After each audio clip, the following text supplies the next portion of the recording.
of troops. They cannot succeed without the support of the people. We cannot succeed without the support of our people. I'm happy to see that the reaction throughout the country is favorable. I have received hundreds and hundreds of telegrams from all corners of the Philippines congratulating you and incidentally me for the proclamation of martial law, for the sudden cessation of anarchy and of criminality throughout the land, of the re-establishment of an atmosphere of brotherhood amongst Filipinos. Now everybody seems concerned about his neighbor. Now everybody seems to be involved in the destiny not only of himself but of the entire country and of the entire nation. And this is what we have been hoping and praying for. I repeat, it is necessary to reform in order to attain the victory that we seek. It is necessary that we attain all the objectives that we have set. These objectives are: we must give to the poorest man whatever is his due. The rich man must now understand that this is a new kind of society. We will protect his rights. For whether he is rich or poor, he has rights. And those rights are as sacrosanct as the right of the military to dignity and to a reputation and a standard of proficiency to which he is entitled. Thus it is important that we must tell everybody, and I ask you to do this, to go out to your assignments, to your respective areas, to your units, to your area of operations, and tell everyone that every citizen in this country has rights, and those rights will be protected, whether he is a businessman or a mere janitor, whether he is a tenant or a landowner. Those rights will be protected, but we will treat each other as brothers. The landlord must now learn to live with the tenant, and the tenant must be given his due. I am proclaiming today land reform throughout the entire Philippines. We must allow the tenant to now acquire ownership ultimately of his land, but he must engage in cooperative effort. We cannot just keep on subdividing land. We must cooperate. We must now establish cooperatives of production, cooperatives in irrigation, cooperatives in rural electricity, cooperatives in consumption, cooperatives in everything that we do, because we are a small nation and most of our people are small people. At the same time, we will protect business. We will protect investment, but not to the extent that business and investment will dominate the entire scene, dominate the Philippines, and that they shall dictate and rule the country. No. The business section need no fear whatsoever. As I have said, the soldier is not only courageous, he is not only humble, he is fair. Because that is his standard of not only living, but his standard for performance. That is his very life. That is the very meaning of his being a soldier. Fairness and justice. And so you tell each and everybody that they can expect fairness, justice. We will reform our society so we will weed out the corrupt in our government. We must do so because a corrupt government is an insult to the entire country. And it encourages rebellion, it encourages revolution. There can be no success, no victory, no achievement if we do not alter and change our political institutions so as to be able to remove the sterile and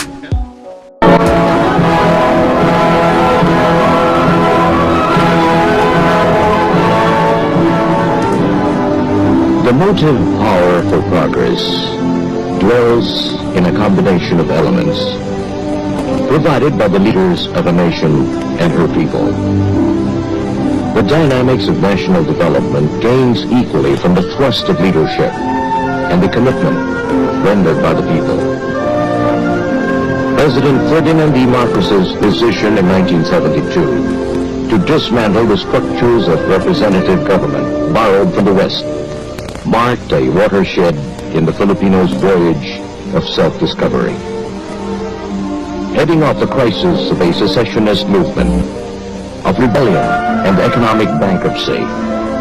He invoked the martial law provision of the Constitution on September 21st, 1972, to lead the nation on a new political course. He launched a revolution from the center. Proclamation 1081, which embodied a program of reformation for Philippine society, was a radical and far-reaching decision by one man to recast the destiny of the Filipino people. It was not for one man. The vision of the new society needed the common man and the common whip to make it a reality. Martial history has demonstrated its need to create a new society. The achievements of the day have gained respect as a peaceful means to revolutionize society, a developmental model that is instructive for the countries of the Third World. The massive drive for restoration of political stability and social order.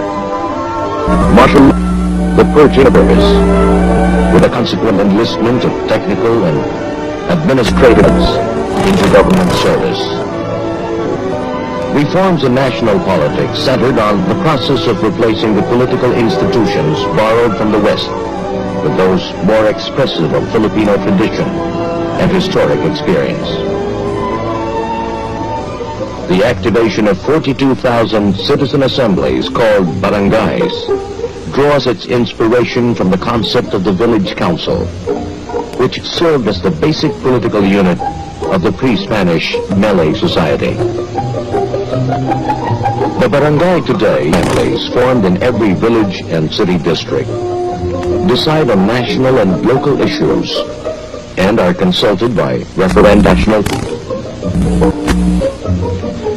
Barangay representatives, including youth groups, make up the Sangguniang Bayan, or local assemblies on the municipal, city, provincial, and regional. At the national level is the Batasang Pambansa, inaugurated on June 12, 1978.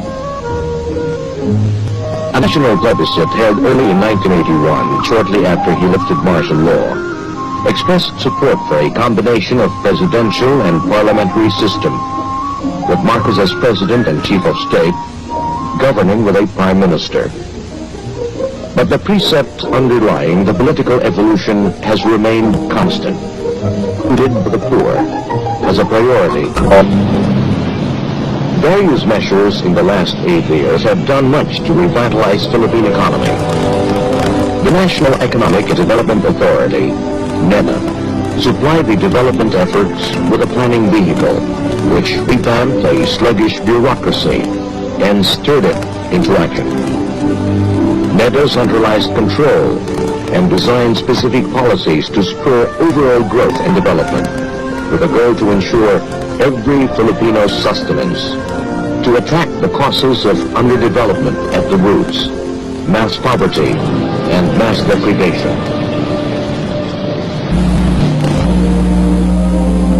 The period from 1972 saw a significant redirection in the Philippine import-export pattern. And exports and traditional trading partners has given way to diversification of goods and the opening of new markets.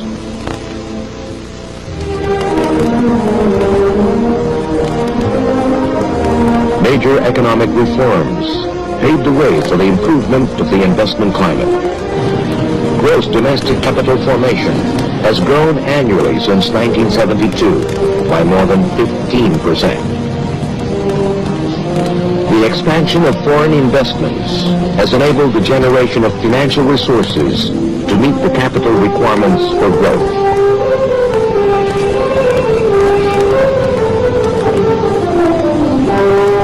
Economic policy has made foreign investment an instrument for progress, setting as priorities the numerous development projects designed to stimulate the economy's growth, as well as disperse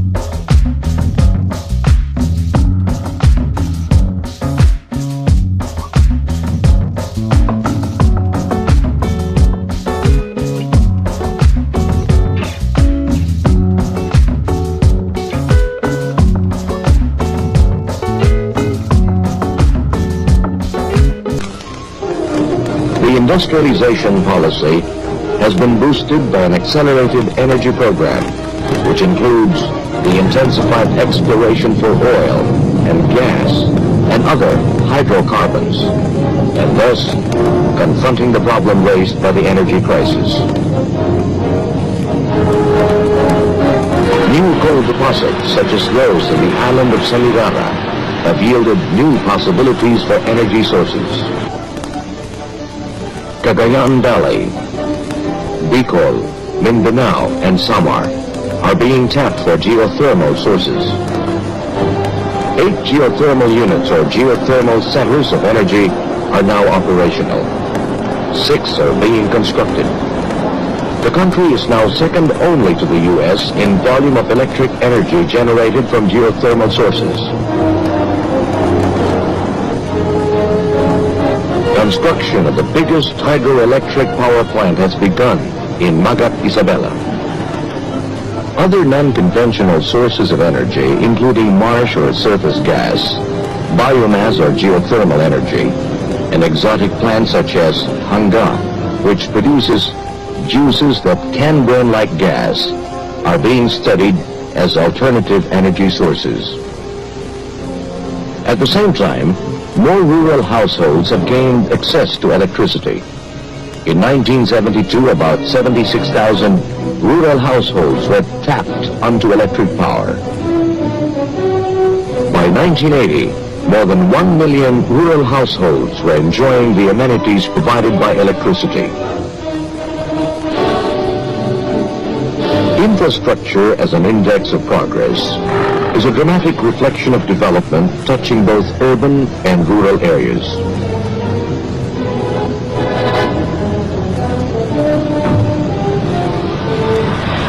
A network of highways, bridges, and ferries link the archipelago from north to south.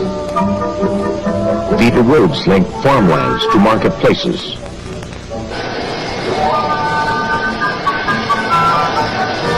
Improved port facilities have eased travel and transport by air and water.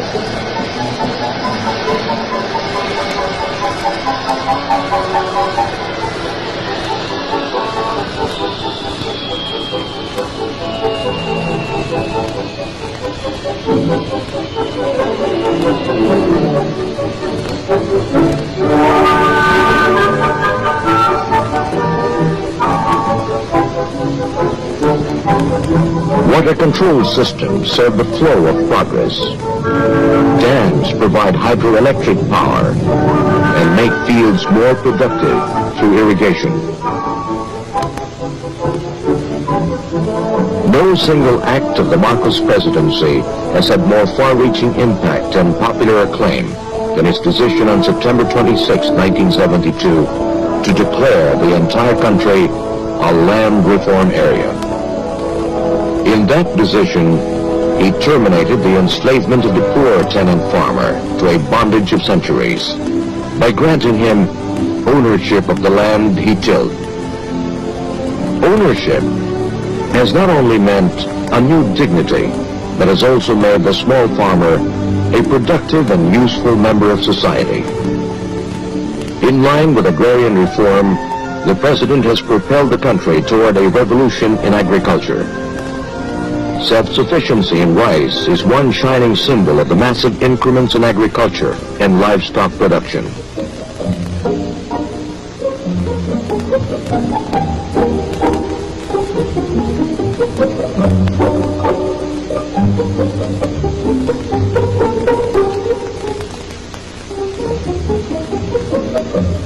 The Marcos years have seen unprecedentedly high investments in agriculture, irrigation schemes, adequate warehousing, price support programs, and the infusion of modern technology in the land. The continuing improvement of agriculture remains a critical goal in the nation's 10-year development program.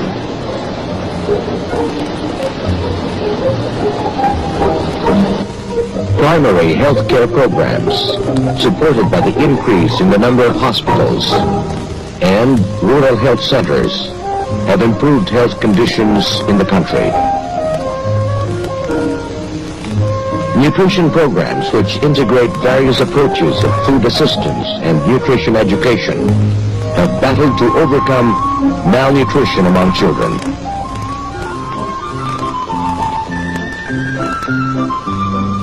Non-formal education has opened up new horizons for the illiterate and out-of-school youths.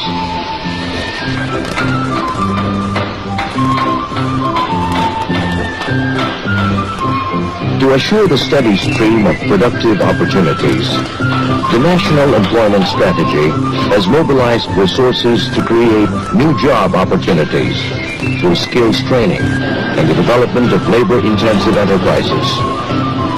The program targets families at a lower 30% of the income ladder. Under the new society, the workers' purchasing power have been propped up by minimum wage legislation to help redress the effects of inflation on the working class.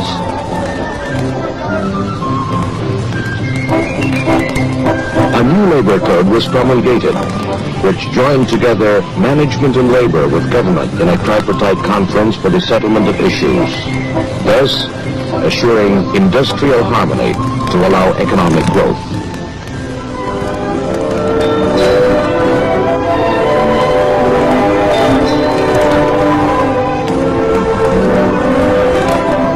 The headlong rush for economic advancement did not overlook the totality of man and his felt needs.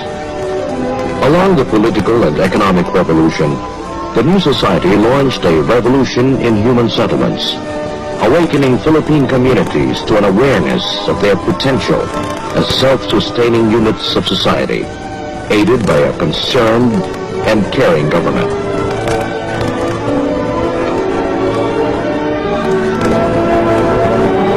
In a developing country, the strategy to fulfill basic human needs approaches a life and death issue.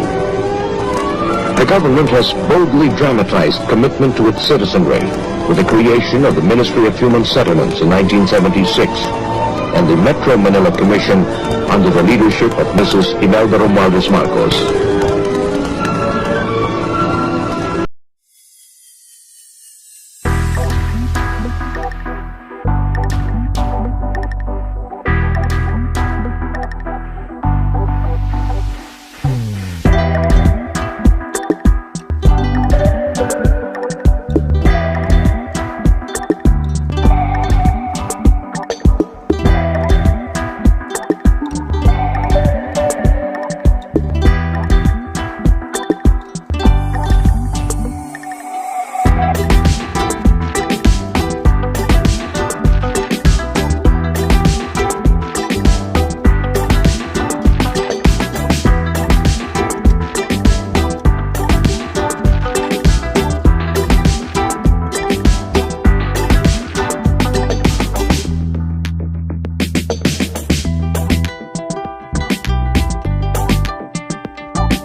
Rather failed in the recognition of man's spiritual and emotional needs, in the creation of an environment to enhance the full expression of national arts and culture. To enhance the Filipinos' understanding of the national soul, museums showcase the works of painters and sculptors and preserve for posterity the heritage of centuries. The cultural renaissance, due primarily to efforts of Mrs. Marcos to popularize the arts and improve the status of the Filipino artist, combined with an upsurge in nationalism, has brought about the flowering of indigenous arts, particularly music, drama, and folk craft.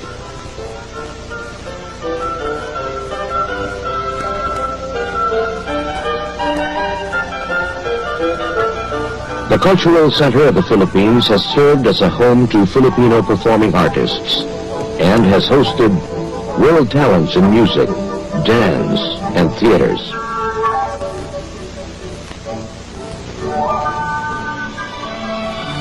A most dramatic aspect of the new society is the respected place that the Philippines has gained in the Assembly of Nations. In the past, Philippine foreign policy was viewed and in fact served merely as a reflection of the country's special relations with the United States. Time has not yet come for you to lay down the heavy burden and responsibility of leadership in the free world, or for that matter, of the world. For by the inexorable decision of destiny, you have become the trustee of our civilization, and you cannot abandon this role, no matter what may be. How can America speak to Asia? I would say, America, speak from the depths of your own heart. Speak in the language of Jefferson. Speak with the wisdom of a Lincoln. Speak with the compassion of Roosevelt, with the vision of Kennedy, and the ringing challenge of President Johnson, when he said, "The peace that I seek is not a peace that means the absence of armed hostilities. For where men hunger and hate, there can be no peace. The peace I seek is a peace of conciliation, a conciliation of the communist states with their non-communist neighbors, between the rich nations and the poor, between the great and the small. This is the peace I seek. Can it come about? In all my heart, I think it can. We have far to go. We have far to journey." Addressed in these accents, America, Asia will listen to you. And confronted with these challenges, Asia will respond.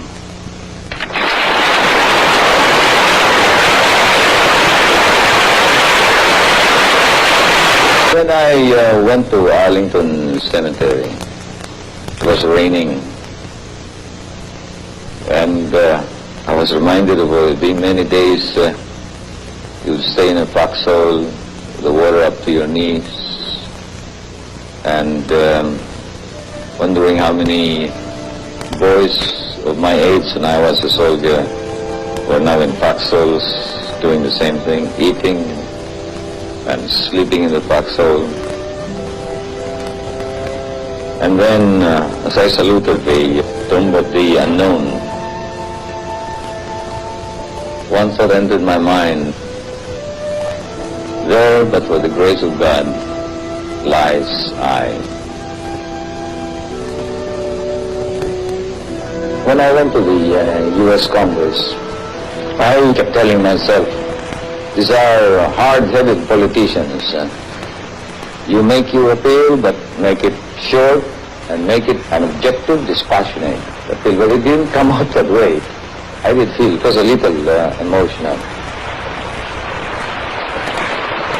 But the most painful feeling that I had is that which I felt when I talked to my former comrades in the war. For they scoffed at our medals and laughed at our scars. Especially one particular scar that I bear with pride. With as much pride as any decoration that has been granted me. A scar from a wound I received in attempting to save the life of an American comrade. Where is your American friend now? They asked me. He is dead, and with him have died all our dreams.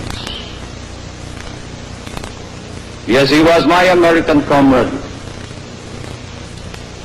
And he was a blood brother, for he fought in my native land. We were surrounded as often we were, we had to break out. And in breaking out, I saw him fall and try to crawl to safety. I returned to him only to fall beside him, the blood of Filipino and American commingling in Philippine soil. As I cradled him in my arms towards the foxhole, he said, "I die, but go tell them back home, you who will live, tell them that I die with only one regret, and that is that America has failed us." And the Filipino that I was, as if I could retrieve him with my words from the hands of death, answered him with confidence, as I said, "No, America does not forget, and America will not fail." Many years have passed since then, and time should have muted the tone of confidence, and the tyranny of circumstance should have eroded this memory. But today, I still say, as I have said to my people, no, America is just. America does not forget. America will not fail us. Thank you.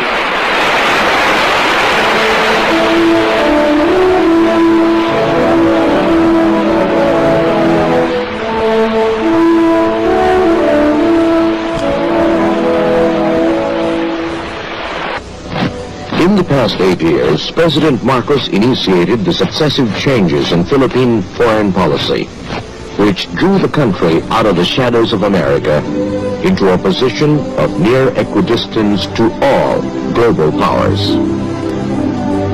The Philippines' role in creating the Association of Southeast Asian Nations, the opening of ties with the People's Republic of China, the Soviet Union, and other socialist states underlined the government's determination to present a stance on international affairs that is at once ideologically independent, yet cognizant of the realities of world politics. Even as she reached out for the friendship and cooperation of as many peoples as possible, the country has resolved to pursue a self-reliant posture in regional and international forums. Today, the Philippines speaks not only for the aspirations of the Third World, but also for global issues of international peace and development, discussing these issues and recognizing them as the very same goals pursued for the common man in the new society. The progressive thrust of government sets a chain reaction. Government programs committed to human growth allows the individual to act within his environment and area of concern, and the interaction with his fellow citizens binds self with the community, reaching out beyond himself for the greater good of the nation. It is from such individual commitment, manifested through positive action, that a nation's leaders gain strength and direction.